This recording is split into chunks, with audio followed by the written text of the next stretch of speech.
ఇవాల్టి అసెంబ్లీ సమావేశాలకు సంబంధించి మరింత సమాచారాన్ని మా ప్రతినిధి సరితను అడిగి తెలుసుకుందాం. Saritha, good morning. చెప్పండి, ఇవాల్టి అసెంబ్లీ ఎజెండా ఏంటి?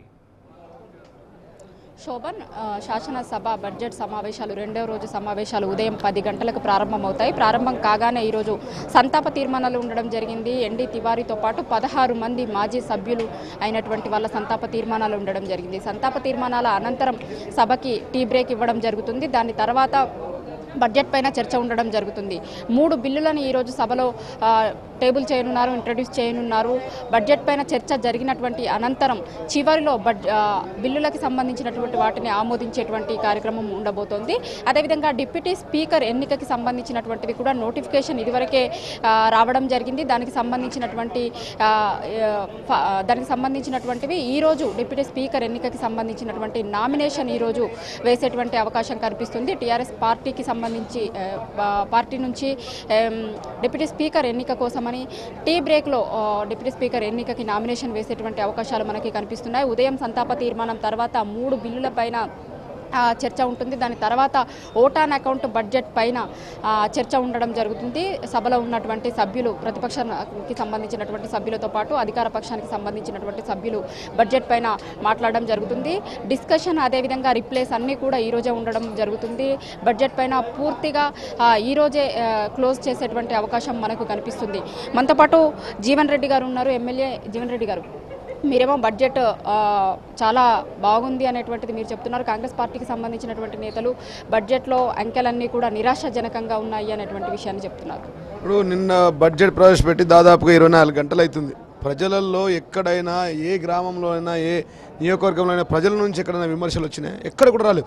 బడ్జెట్ ప్రవేశపెట్టింది రూలింగ్ పార్టీ కాబట్టి, ఏదో ప్రతిపక్షంలో ఉన్న ఆనవాయితీగా విమర్శించాలి కాబట్టి ఆ లెక్కలు తప్పని చెప్పడం తప్ప ఎక్కడ కూడా తెలంగాణ ప్రాంతం ప్రధానంగా వ్యవసాయ ఆధారిత ప్రాంతం, వ్యవసాయ రంగాల రైతుల కోసం 22,000 కోట్ల సాగునీరు ప్రాజెక్టులకు, 20,000 కోట్ల రైతు రుణమాఫీ, 12,000 కోట్ల రైతు బంధు, 6,000 కోట్లు, ఈ విధంగా రైతులకు సంబంధించి దాదాపుగా 61,000 కోట్ల రూపాయలు ఈ బడ్జెట్లో ప్రవేశపెట్టడం జరిగింది. మొన్న ఎన్నికల మేనిఫెస్టోలో గౌరవ ముఖ్యమంత్రి కేసీఆర్ గారు చెప్పినటువంటి నిరుద్యోగ వృత్తికి 1,800 కోట్లు, దానితో పాటు వృద్ధులకు, వికలాంగులకు, వితంతులకు పింఛన్ల విషయంలో 3,000 రూపాయలు చాలా స్పష్టంగా చెప్పినట్టుగా తూచా తప్పకుండా ఈ బడ్జెట్లో ప్రవేశపెట్టాం. ఇది తాత్కాలిక బడ్జెట్ మాత్రమే.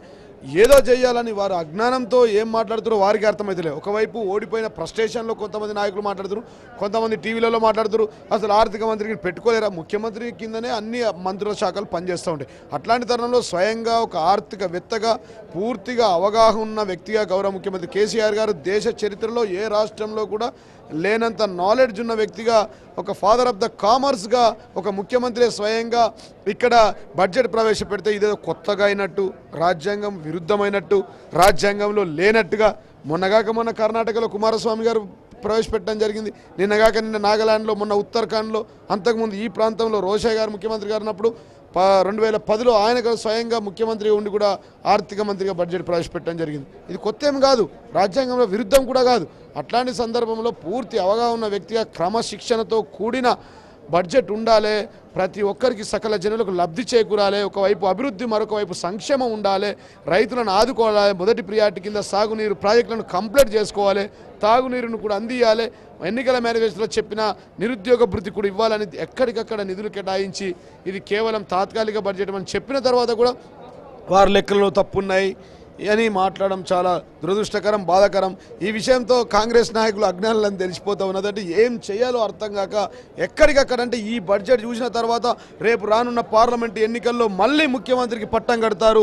మొన్న 88 సీట్లను ఏ విధంగా మరి గెలిపించారో మళ్ళీ 16 సీట్లను గెలిపిస్తారు అన్న ఉద్దేశంతో మతి భ్రమించి ఏం మాట్లాడాలో అర్థం కాక కాంగ్రెస్ నాయకులు మాట్లాడుతున్నారు తప్ప చాలా స్పష్టంగా, కూలంకుషంగా, మంచిగా లెక్కలన్నీ వేసి ప్రజలందరికీ, సకల జనులకు లబ్ధి చేకూరే విధంగా స్వయంగా ముఖ్యమంత్రి కేసీఆర్ గారే ఒక ఆర్థిక మంత్రిగా బడ్జెట్ ప్రవేశపెట్టడం చాలా సంతోషం. ప్రజలంతా సంతోషంగా ఉన్నారని చెప్పి భావిస్తూ ఉన్నాం. ఈరోజు బడ్జెట్తో పాటు ఇంకో ముఖ్యమైనది deputy speaker nomination. Deputy speaker nomination ఎప్పుడు ఉండబోతుంది? మరి ముఖ్యమంత్రి గారు ఆల్రెడీ ఇప్పటికే ప్రకటించున్నారు. మరి కొద్దిసేపట్లో మధ్యాహ్నం అంటే 11:30 గంటలకు అట్లా నామినేషన్ కూడా వేసే అవకాశాలు ఉన్నాయి. ఖచ్చితంగా ఏకగ్రీవంగా ఉంటుంది. ఇంకా మెజార్టీ ఉన్నది కాబట్టి ఏకగ్రీవంగానే జరగబోతుందని చెప్పి సందర్భంగా తెలియజేస్తాం. అవునండి, సభ ప్రారంభం కాగానే సంతాప తీర్మానాలకి సంబంధించినటువంటిది ఉండబోతుంది. దాని తర్వాత 3 బిల్స్ని ఇంట్రడ్యూస్ చేయబోతున్నారు. దాని తర్వాత ఓట్ ఆన్ అకౌంట్ బడ్జెట్కి సంబంధించినటువంటి దానిపైన చర్చ, రిప్లేస్ అన్నీ కూడా ఈరోజే ఉండబోతున్నాయి. చివరిగా సభకి ఇంట్రడ్యూస్ చేసినటువంటి బిల్లుల ఆమోదం అనేటువంటిది ఉండబోతుంది. రైట్ సరిత.